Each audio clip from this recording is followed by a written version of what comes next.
Students, whatever homework is given to you, you have to submit it on the very next day between 8 am to 1 pm to the given WhatsApp number, and it is compulsory to submit your homework as your attendance will be marked on the basis of your submission.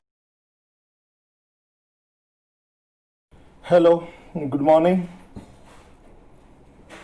Last time बेटा हमने 2.2 का सम number 4 के बारे में discussion किया था। अभी तक हमने रैंक कोरिलेशन के अंदर जितने भी सम किए, इसमें कोई ऑब्जर्वेशन रिपीट नहीं हो रहा था बेटा। कोई भी ऑब्जर्वेशन सिंगल टाइम आ रहा था। बट ये सम के अंदर देखो आप, ऑब्जर्वेशन 162 टू टाइम्स आ रहा है, 154 टू टाइम्स आ रहा है बेटा। तो जब भी कोई भी ऑब्जर्वेशन मोर देन 1 टाइम यानी 2, 3, 4, 5 टाइम्स आ रहा है, तब हमारी जो फॉर्मूला है वो फॉर्मूला के अंदर थोड़ा चेंज होगा बेटा। हमारी फॉर्मूला होगी बेटा R is equal to 1 minus 6 bracket में sigma D square plus CF upon n square minus 1। याद रखना बेटा, जब भी कोई ऑब्जर्वेशन रिपीट हो रहा है तब हमारी फॉर्मूला चेंज करनी पड़ेगी। R is equal to 1 minus 6 bracket में sigma D square plus CF upon n square minus 1। Clear बेटा? ओके। तो पहले CF क्या है? तो CF का मतलब है CF is equal to m cube minus m upon 12। अगर हमें CF फाइंड करना है तो CF फाइंड करने की फॉर्मूला क्या है? तो m cube minus m upon 12।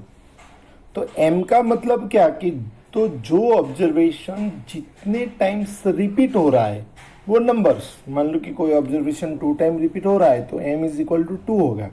कोई ऑब्जर्वेशन 3 टाइम्स रिपीट हो रहा है तो m इज इक्वल टू 3। कोई ऑब्जर्वेशन 5 टाइम्स रिपीट हो रहा है तो m इज इक्वल टू हम कितना लेंगे बेटा? 5 लेंगे। क्लियर? तो ये फॉर्मूला बराबर लिख लेना और लिखने के बाद याद भी कर लेना। ओके बेटा? ओके बेटा, तो अब हम सम की बात करें तो देखो बेटा, यहाँ हमें रैंक देना है तो हम फर्स्ट रैंक किसे देंगे? तो सबसे हाईएस्ट ऑब्जर्वेशन कितना है? 191, तो first rank. After 185 second rank. After बेटा 163 थर्ड रैंक। आफ्टर 162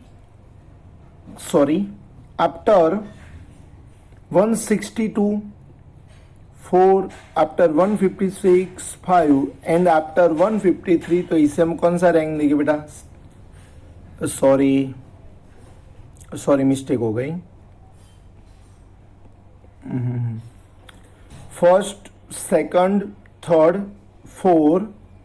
अब बेटा देखो 157 को 5 नंबर, आफ्टर 156 को 6 नंबर एंड 153 को 7 नंबर देंगे हम बेटा। तो क्लियर, हमने RX का काम कर दिया। अब हम बनाएंगे RY बेटा। तो RY बनाएंगे तो यहाँ सबसे हाईएस्ट वैल्यू 170 है, तो फर्स्ट रैंक। आफ्टर 162 देखो 2 टाइम्स है, तो जब भी कोई ऑब्जर्वेशन 2 टाइम्स है तो हमें कैलकुलेशन करना है। तो मान लो कि कोई एक 62 को हमने सेकंड नंबर दिया, दूसरे 62 को हमने थर्ड नंबर दिया, अपॉन हम 2 करेंगे बेटा तो 5 अपॉन 2, तो एवरेज क्या होगा दोनों का नंबर बेटा? 2.5। तो हमें 62 को देना है 2.5। अब बेटा कोई एक नंबर जब 2 टाइम्स आता है तो इसके बाद वाला नंबर कट जाता है, तो यहाँ मतलब थर्ड नंबर कट जाएगा। हमें अब थर्ड नंबर नहीं देना है, अब हमें देना है 4 नंबर। तो हम 157 को 4 नंबर देंगे। कौन सा देंगे? 4 नंबर। आफ्टर देखो 154 वो 2 टाइम्स आ रहा है बेटा। 154 कितने टाइम्स आ रहा है? 2 टाइम्स। तो मान लो कि कोई एक को हमने देखो यहाँ 4 नंबर तक तो दे दिया है ना, हमने यहाँ 4 नंबर तक तो दे दिया। तो अब ये जो 154 2 टाइम्स है, तो एक को 5 प्लस दूसरे को 6/2 करेंगे हम, तो एवरेज आएगी बेटा 5.5। तो हमें 154 को कौन सा नंबर देना है? 5.5। तो 6 नंबर कट गया। तो अब जो 148 बचा, वो 148 को हम कौन सा नंबर देंगे बेटा? 7 नंबर। तो जरा कैलकुलेशन देख लें हम पीछे।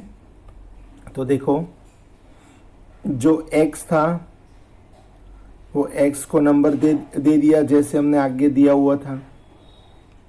आफ्टर जो y का कॉलम में बेटा ये x था, ये y है, तो y को रैंक दे दिया। देखो बेटा फर्स्ट आफ्टर 162 2 टाइम था तो 2.5 2.5। 157 को 4 नंबर बेटा। आफ्टर 154 2 टाइम्स था तो 5.5 5.5 एंड 148 को 7। बाद में बेटा जैसे हम डी का कॉलम बनाते थे वैसे डी का कॉलम बनाना है आपको। आफ्टर डी स्क्वायर का कॉलम बनाना है बेटा। तो डी स्क्वायर कितना मिला हमें? 4 मिला। बट जब कोई ऑब्जर्वेशन रिपीट हो रहा है तो हमें एक और कॉलम बनाना होगा बेटा कैलकुलेशन के लिए। तो हमें यहाँ कैलकुलेशन ऑफ CF के लिए कॉलम बनाना है, तो इसीलिए क्या करना है, तो आपको पहले रिपीटेड ऑब्जर्वेशन लिखना है। आफ्टर लिखना है बेटा वो कितने टाइम रिपीट हो रहा है, जिसे हम M कहेंगे, number of times the observation is repeated. बाद में बेटा हमें CF फाइंड करने के लिए ऊपर वाली फॉर्मूला रखनी है m³ - m/12।